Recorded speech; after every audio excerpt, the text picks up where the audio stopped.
Yeah.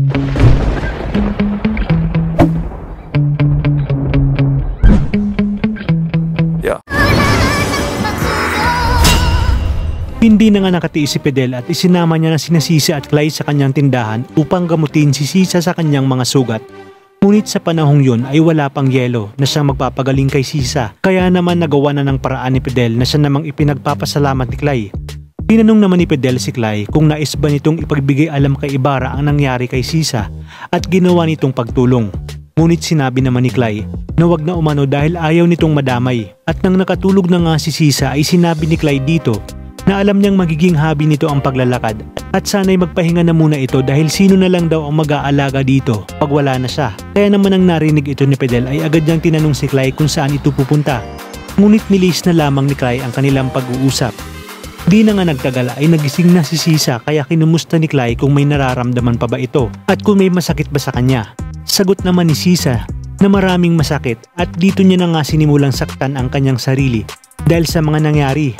At nang lalapitan na nga ito ni Clay ay sinabi ni Sisa na wag na itong lumapit, sabay kuha ng bote ng alak at binasag, kung saan dito na nga nagsimulang maging arugante ang kinikilos ni Sisa. At nang susundan na nga ito ni Clay ay sinabi ni Fidel na wag na dahil wala umano itong magagawa sa isang ligaw na babae.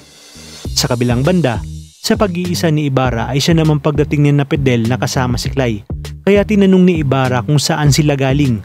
Dito nga ay sinabi ni Fidel na tinulungan nila si Sisa, ngunit natakasan sila nito. Sinabi ni Ibarra na matigas ang ulo ni Clay at kailangan pa rin nitong bantayan ang bawat kilos nito at maging ang pagtulong ay mapanganib dahil muntik na itong ikapahamak ni Clay. Dagdag pa ni Ibarra na iniisip niya si Clay at nag-aalala siya dito dahil ayaw niyang matulad ito sa mga pobreng bata at maging sa pag-iisip ni Sisa.